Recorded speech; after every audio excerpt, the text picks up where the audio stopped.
আসসালামু আলাইকুম রহমতুল্লাহ। আমি মোহাম্মদ শাহিন বলতেছিলাম। আজকে আপনাদেরকে আমরা যে গাড়িটি দেখাচ্ছি খুবই সুপরিচিত হোন্ডা ভিজেল 2015 মডেলের 2016 মডেলের গাড়ি, হাইব্রিড এডিশনের 16 কিংবা 17 মডেল হবে। হাইব্রিড এডিশনের গাড়ি। এই গাড়িটির মূলত ডিসিটি সমস্যা, যেহেতু সামনে দুটা চাকায় যোগান করা আপনারা ইতিমধ্যে দেখতেছেন। Honda Vezel, Honda Grace, Honda Fit, Honda Jazz, এই গাড়িগুলোর প্রচুর পরিমাণে ডিসিটির ইস্যু। এখন আমরা এই গাড়িটির ডিসিটির কাজ করব। খোলো খোলো খোলো।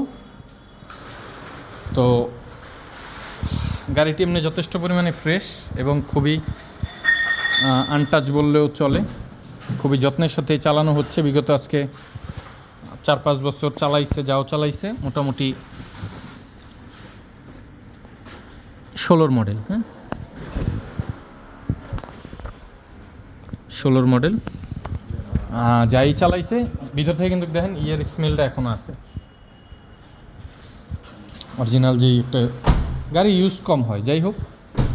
তো এই গাড়িটা আমরা ডিসিটি খুলতেছি। তার পাশাপাশি হাইব্রিড ইউজারদের জন্য আমরা নতুন একটি খবর নিয়ে আসতেছি।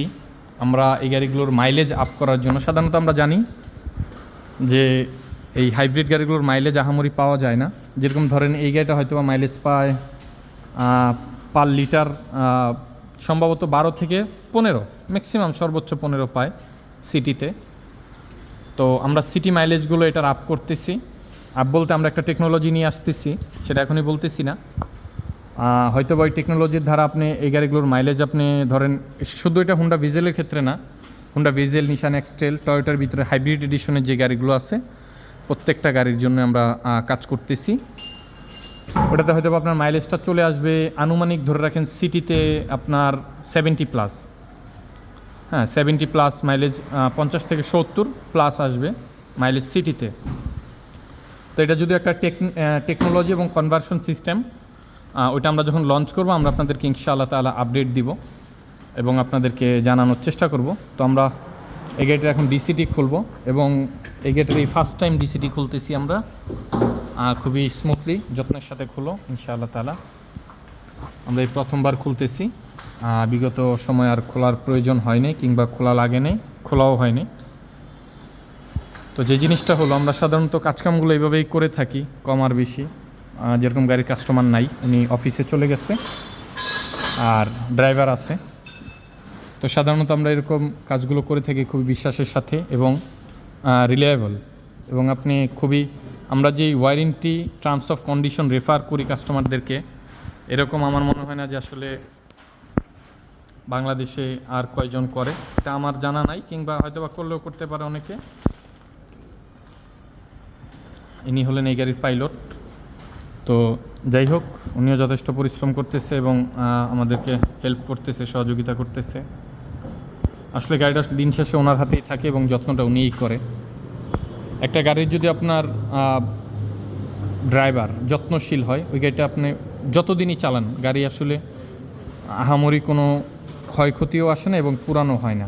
এখন বিষয়টা হলো, তাকদীরে যদি দুর্ঘটনা থাকে সেটা ভিন্ন জিনিস, ঠিক আছে। কপালে দুঃখ থাকলে ওইটা অনেক সময় মাঠে ঘাটে হাটে যে কোনো জায়গায় পড়ে যাইতে হয়, ওটা বলে লাভ নাই। আমাদের চাকাগুলো খোলা শেষ। চাকাগুলো খুলে এখন আমাদের সাইড কাভারগুলো, নিচের যে ডাস্ট ম্যাট আছে, ডাস্ট কাভার আছে, ওগুলো ওপেনিংয়ের কাজ চলতেছে।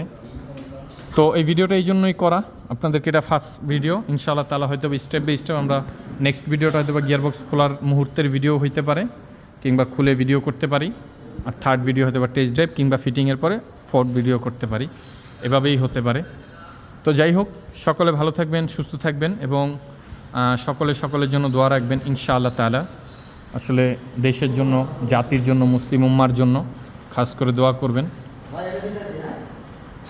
তো এই পর্যন্ত এই ভিডিওটা রাখতেছি, এটা ফার্স্ট ভিডিও। এটার মূলত ডিসিটি সমস্যা, গাড়ি রান করে না, ভাগে না। ঠান্ডা অবস্থায় ভাগে, গরম হইলে এই সমস্যা। ডিজেল গাড়িগুলোর এটাই সমস্যা। ঠান্ডা অবস্থায় যখন ইভি কিংবা একটু থাকে তখন একটু কাজ করে। খুললে বাকিটা আপনাদেরকে দেখালে আপনারা বুঝতে পারবেন ইনশাআল্লাহ তাআলা, আশা করি। বাকিটা আপনাদেরকে খুলেও দেখানোর চেষ্টা করব। তো ওই পর্যন্ত ভালো থাকবেন, সুস্থ থাকবেন, সকলের জন্য দোয়া রাখবেন। এই কেমনই রইল। আসসালামু আলাইকুম রহমতুল্লাহ। আল্লাহ হাফেজ।